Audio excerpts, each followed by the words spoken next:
Welcome to our video. In this video, we will be highlighting the key findings of Siann Gault's research titled, "The System is Not Set Up for Individuals with FASD, Lived and Caregiver Perspectives Regarding Current and Ideal Housing Supports for Canadian Adults with Fetal Alcohol Spectrum Disorder." We would like to sincerely thank those who participated in this study and offered their knowledge to this research project. We're able to make this video because of you. This video contributes to Siann's knowledge mobilization approach in an effort to improve knowledge translation regarding FASD subject matters. Knowledge translation is taking what we know through research and applying this knowledge to our everyday lives, and it will help us make an impact through the research that we do. Let's get into the video. Meet Siann. Siann is a researcher who is interested in understanding the supports for adults with FASD. As you may know, FASD is a diagnostic term that refers to the range of lifelong effects on the brain and the body of people who were exposed to alcohol before they were born. Adults with FASD may experience both strengths and challenges, and many adults may require a range of lifelong supports to live happy, healthy lives. Siann knows that appropriate housing for adults with FASD is a Canada-wide issue, but it's not well researched yet. So, Siann decided to do the research herself, and she asked herself, what are the current ways adults with FASD are supported with daily life activities? What are the ideal future living arrangements and supports for adults with FASD? Siann's research study had 3 goals. Number 1, identify the ways adults with FASD are supported in daily life in the locations that they currently live. Number 2, explore what ideal future supports and housing arrangements may look like for adults with FASD. And finally, number 3, gather and share what adults with FASD and caregivers think about sustainable housing needs. But before Siann was able to begin, she needed some background knowledge.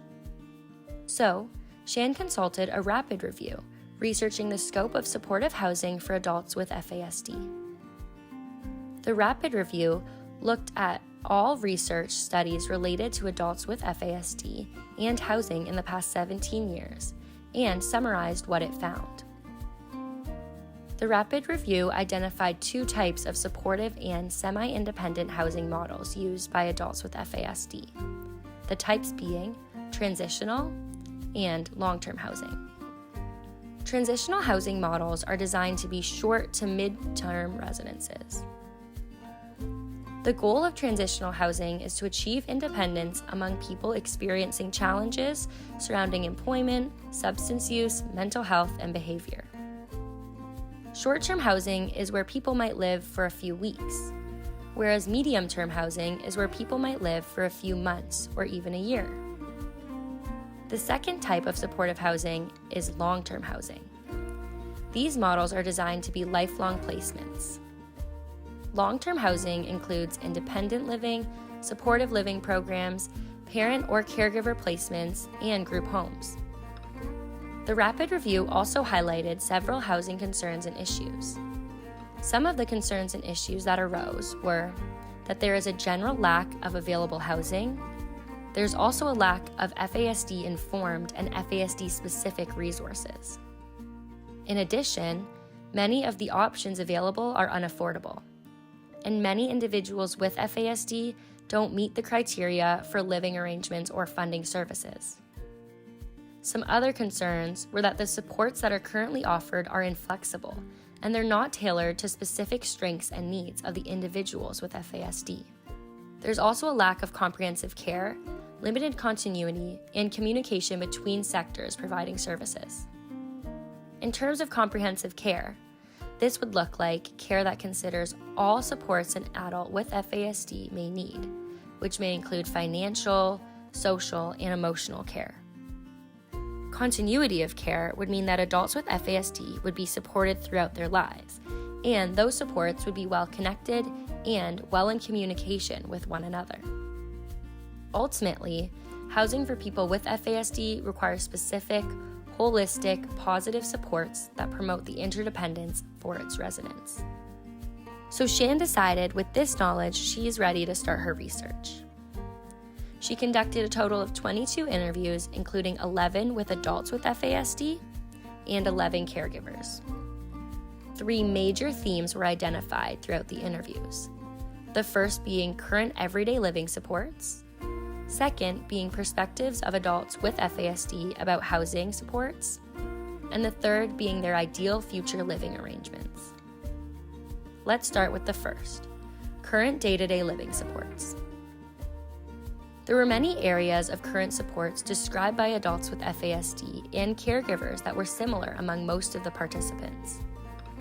These areas included organization, household tasks, finances, transportation, and emotions. Organizational supports included things like having someone to help with their scheduling of their appointments, time management, and making medical appointments.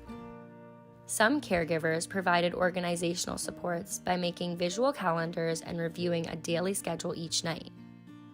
For example, Jessica, who is an adult with FASD, explained, "I have terrible time management, which makes it very hard to organize my time and finish tasks quickly. For me, a 3-minute task would take 30 minutes. So, Jessica's mom will help her manage her time by planning and organizing her schedule. Many adults with FASD shared that their support staff and caregivers assisted with food-related needs. This included shopping for groceries, cooking meals, and cleaning up after cooking and eating. One caregiver explained that their supports were in the form of choosing healthy meal options, cooking, portion control, cleaning the dishes after meals. Anne, a caregiver of an adult with FASD, expressed, "I cook every meal, almost every meal.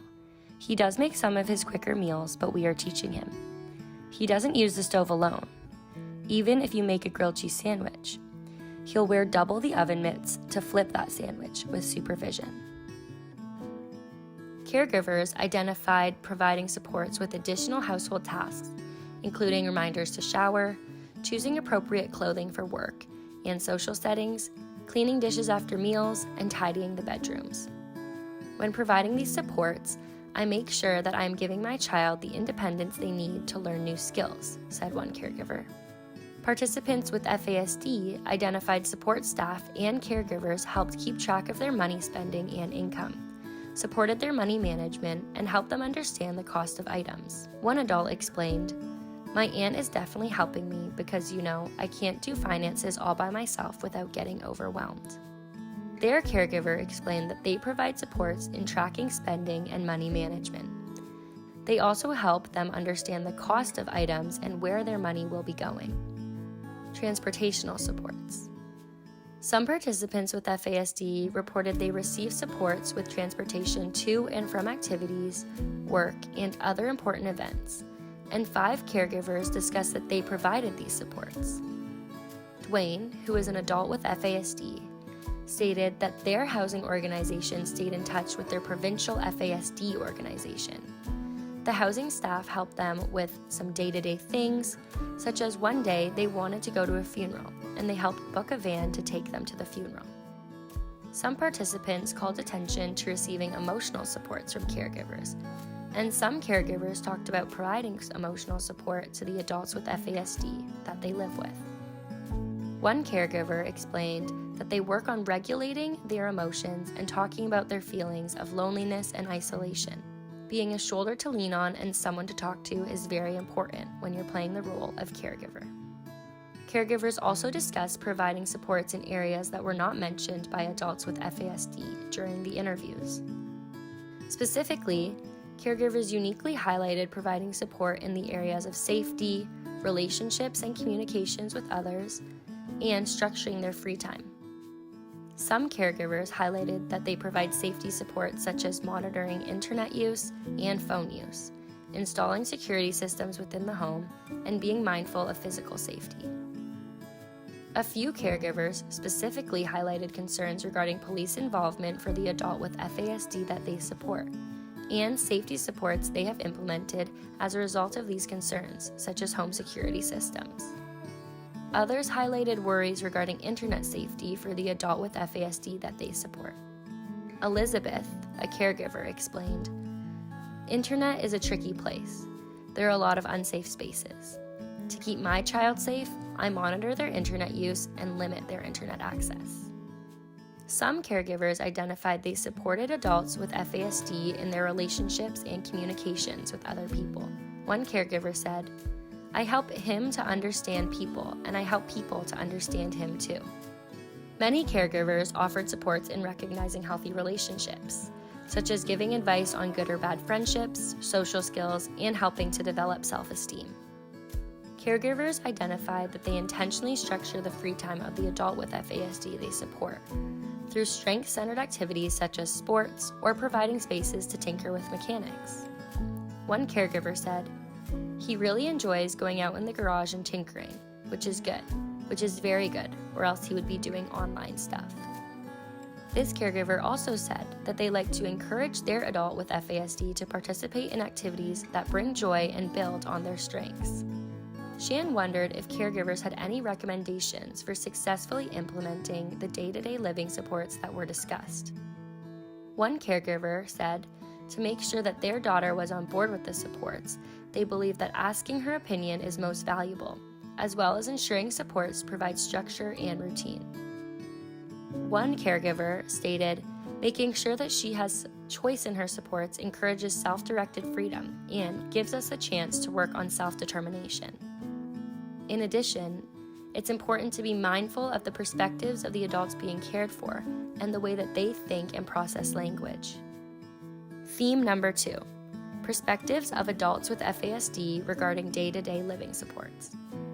Participants with FASD shared what they felt was working well in their living arrangements and aspects that they found challenging. There were 4 common responses when participants with FASD shared the good things about their current living arrangements. One positive thing participants said was that there was nothing they didn't like about where they lived. One thing participants talked about was that they appreciated the support that they had in their living arrangement, especially when the support was FASD informed. A third positive response that came up was participants with FASD felt like they lived in a positive environment. The fourth thing that participants liked about where they live was that they had a sense of independence. For example, one participant mentioned that they enjoy getting to do their own things. Participants who lived at home with caregivers reported a desire for increased independence, privacy, and space. One adult mentioned, "My caregiver can be overprotective and influence my decision-making. Living at home with the caregiver can be difficult when trying to be independent." In addition, participants with FASD who lived in housing with supportive services reported negative living environments. Some mentioned that the hallways always stink of cigarettes, and it's hard to be happy in an environment such as that. Others mentioned that it's important that the staff pays more attention to them. Theme number 3, ideal future living arrangements and supports. Adults with FASD and caregivers describe factors that would be present in their ideal future housing arrangement.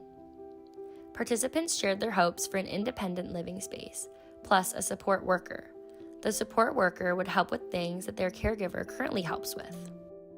Jessica shared her motivation to move out of her caregiver's house.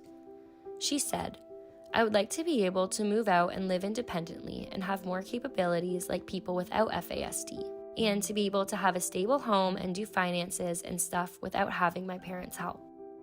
Caregivers also highlighted their hopes that the adult that they support will live in a positive environment in the future. Many shared the sentiment that they would want the house to feel comfortable and safe and for it to be home-like. Caregivers also talked about hoping for living arrangements that provide comprehensive supports that address the unique skills and challenges experienced by each person.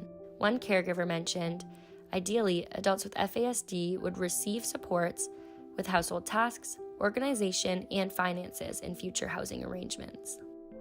Almost every caregiver highlighted concerns regarding a lack of available, suitable, and/or affordable housing. Future directions. The findings from this study are organized around 3 key stakeholder groups. Number 1, people with FASD and the people who support them. Number 2, are policy and decision makers across Canada. And number 3, researchers. People with FASD and people supporting FASD. Youth transitioning to adulthood and adults with FASD can use our findings to explore the types of supports that could be helpful in their living arrangements. Caregivers can use our findings to inform their strategies for supporting the adult with FASD based on the shared wisdom by other caregivers.